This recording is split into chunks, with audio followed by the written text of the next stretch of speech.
जिस चीज का तुमको घमंड होगा, जिस चीज का तुमको अहंकार होगा, वो सबसे पहले खींची जाती है, सबसे पहले छीनी जाती है। अब व्यक्ति को अहंकार, ये काया पाने के बाद सबसे ज्यादा व्यक्ति को अहंकार जिस चीज का आता है वो चीज उससे छुड़ा ली जाती है। इन दांतों को अहंकार रहता है, मैं काट लूंगा, मैं खा जाऊंगा, मैं काट लूंगा, खा जाऊंगा। मरने से पहले सबसे पहले यही निकल के सोफा सेट बाहर हो जाता है। काया का अहंकार रहता है, मैं कितनी सुंदर, दिन भर दर्पण और सुंदर। मरने से पहले ये काया भी बेकार हो जाती है। काल का अहंकार होता है तो सीवर वाले महाराज के भी चले गए।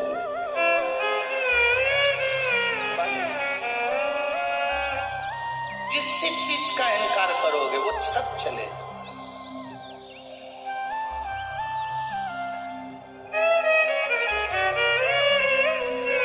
धन का अहंकार करा, धन चले गए। सत्ता का अगर अहंकार करोगे सत्ता चली जाएगी। वैभव का यदि अभिमान करोगे तो वैभव चले जाएगा। और अगर तुम धन का अहंकार करोगे तो वो धन भी तुम्हारे पास से चला जाएगा। ये अभिमान तुम्हारे पास में अगर है तो वो परमात्मा को आने में नहीं, परमात्मा को आने ही नहीं दे। अहम, बाणासुर को अहंकार था अपनी भुजाओं का, बाणासुर का अहंकार था अपने हाथों का। भगवान ने सबसे पहले हाथों को काट दिया। सुदर्शन उठाया मेरे द्वारिकाधीश ने, और सुदर्शन उठाकर द्वारकानाथ बाणासुर का शीश काटने वाले थे तो शंकर भगवान ने उधर से इशारा कर दिया, द्वारिकानाथ शीश मत काट देना। द्वारिकानाथ ने पूछा, भोलेनाथ आप मुझे इस बाणासुर का सिर काटने से रोक रहे हैं? ये आपका शिष्य है इसलिए? शंकर भगवान कह रहे हैं शिष्य है इसलिए नहीं, मैं आपको सिर काटने के लिए इसलिए रोक रहा हूं क्योंकि आपने प्रहलाद को वचन दिया था कि तेरी 18 पीढ़ी में मैं किसी को नहीं मारूंगा। और ये बाणासुर प्रहलाद की 18 पीढ़ी के अंदर है, इसलिए तुम इसको मार नहीं सकते।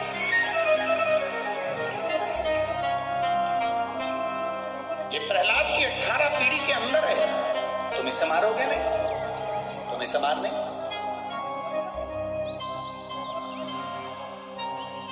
तुम इसे मारिए नहीं।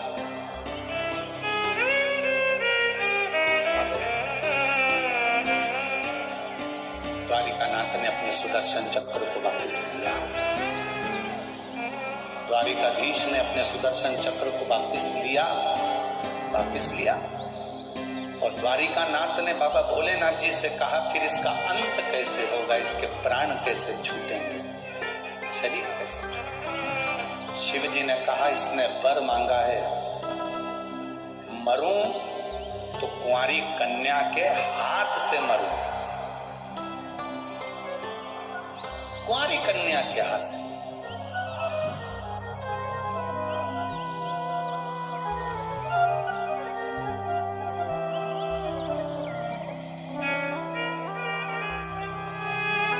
अगर ये मरेगा तो कुंवारी कन्या के हाथ से मरे, तो रुको अभी समय आएगा।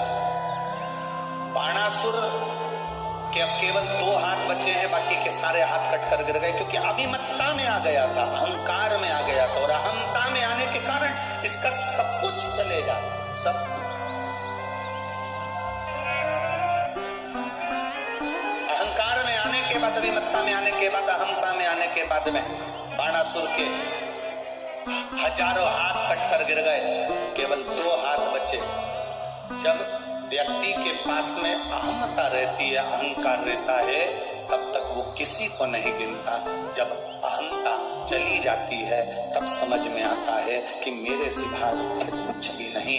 एक सहज शून्यता का भाव उसके सामने आ जाता है।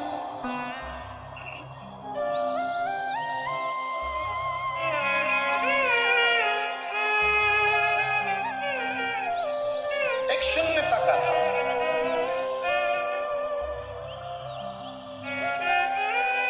और शिव के पास पहुंचने के लिए वो शून्यता बहुत जरूरी है।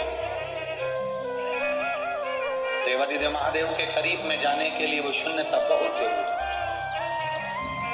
अहंकार में 3 गए, धन, वैभव और वंश। ना मानो तो देख लो रावण, कौरव और ये अहम में चले गए, अहंकार में निकल गए। इसीलिए वो कहते हैं ना, क्या मान करे रे कि काया माटी मिल जाएगी।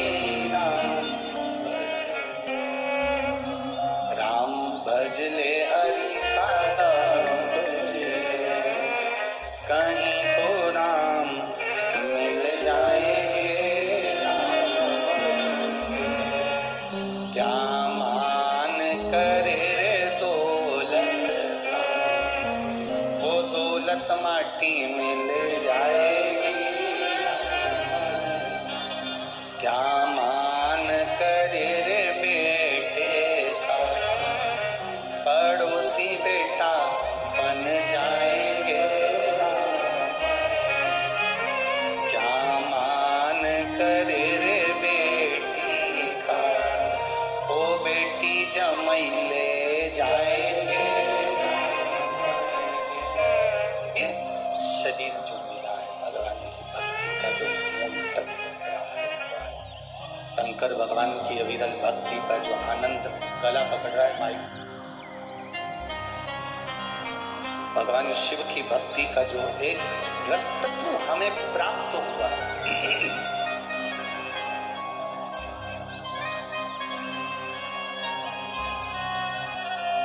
अहंता से परे हो जाओ। बाणासुर के हाथ कट गए, फिर भी इसका अहंकार समाप्त नहीं हुआ। कभी कभी रस्सी जल जाती है और उसका बल नहीं जाता।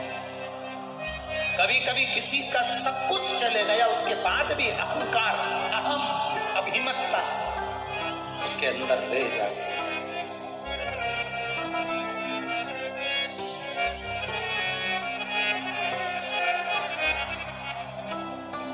वैभव गया, सत्ता गई, राजपाट गया, उसके बाद भी अहंकार उसके अंदर, अहम। बाणासुर ने अपने क्षेत्र में जितने भी, बाणासुर के क्षेत्र के अंदर जितने भी, बाणासुर को मालूम था मेरी मृत्यु कुंवारी कन्या के हाथ से होगी, तो बाणासुर के क्षेत्र में जितनी कन्याओं का जन्म होता था, बाणासुर के क्षेत्र में जितनी कन्या जन्म लेती थी, बाणासुर उन कन्याओं को मारने का प्रयास कर देता था। एक बहुत ध्यान देने वाला विषय है ये। संसार के एक एक व्यक्ति के हृदय में ये बात होना चाहिए कि माता के गर्भ से बेटा हो रहा है, बेटी हो रही है। शिव महापुराण की कथा तो यहाँ तक कहती है कि बेटा एक कुल को तारता है और बेटी 2 कुल को पार लगा देती है, वो बेटी का जीवन।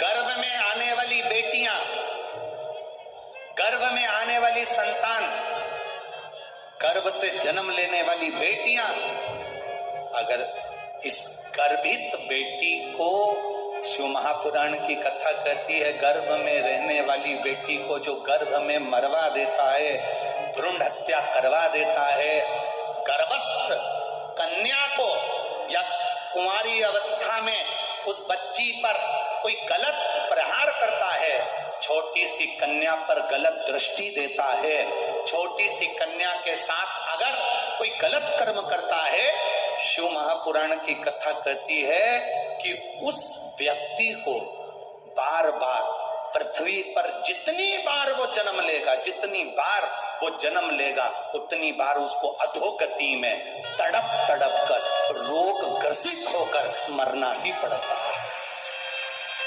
ग्रसित होकर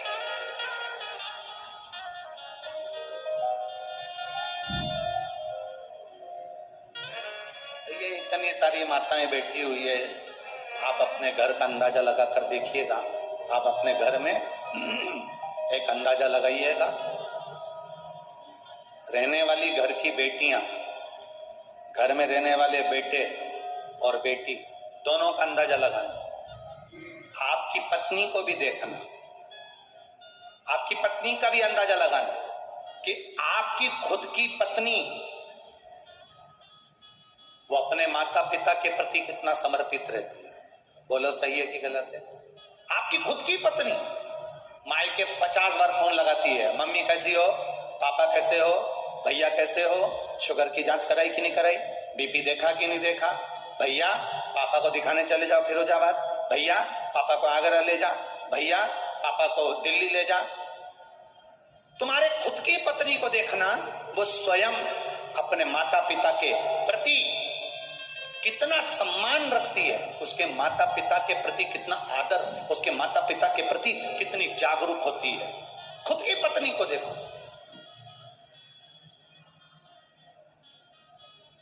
इसलिए निवेदन है, अगर तुम्हारे घर में बेटा जन्म ले रहा है तो समझ लो तुम भाग्यशाली हो, और तुम्हारे घर में अगर बेटी जन्म ले रही है तो तुम समझ लेना कि सौभाग्यशाली है, सौभाग्यशाली।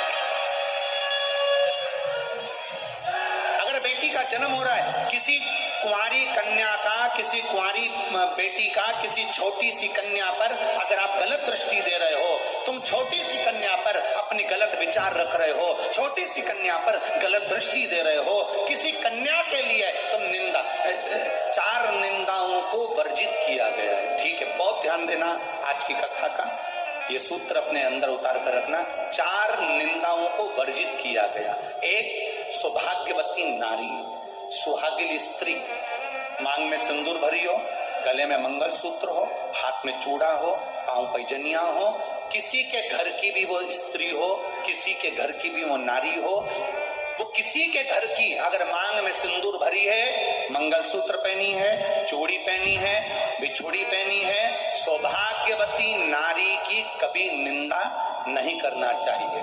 दूसरी, गर्भवती नारी, किसी नारी का गर्भ है, गर्भ धारण करने के बाद उसका उदर, उसका पेट अधिक दिख रहा है, कम दिख रहा है, गर्भवती नारी हॉस्पिटल जा रही है, मार्ग से, रास्ते से, रोड से निकल कर जा रही है, उस गर्भवती नारी को देखकर कभी अपशब्द मत कहना, कभी निंदा मत करना।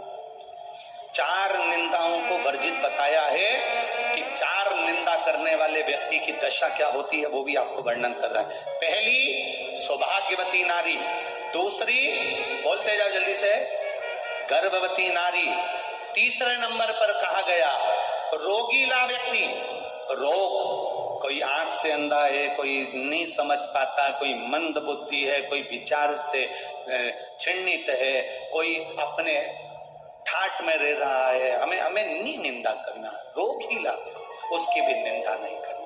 और चौथे नंबर पर आता है कोई संत, साधु, गुरुजन, ब्राह्मण जन, कोई वक्ता हो, कोई स्मरण करने वाला हो, कोई भगवान की भक्ति में कोई डूबा हो। संत से मतलब नहीं, आप भी अगर भगवान की भक्ति में डूबे हो, तुम्हारे मोहल्ले का कोई व्यक्ति भगवान की भक्ति में डूबा है, कोई संत डूबा है, कोई कथाकार है, कोई वक्ता है, कोई भजन करने वाला है, कोई बच्चा कोई भगवान की भक्ति में डूबा है, हमें उसकी निंदा नहीं करना, कभी नहीं करना।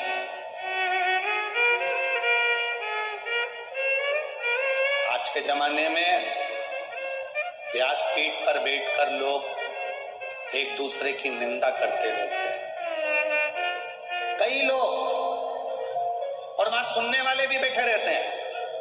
उस समय पर खड़े होकर बोलना चाहिए आपको कि महाराज जी, हम यहाँ निंदा सुनने नहीं आए, हम यहाँ भगवान की कथा सुनने के लिए आए।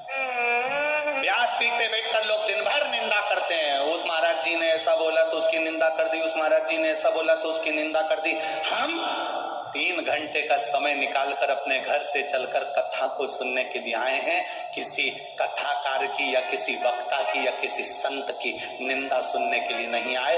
आप संत की बड़ाई करिए, संत का व्याख्यान करिए।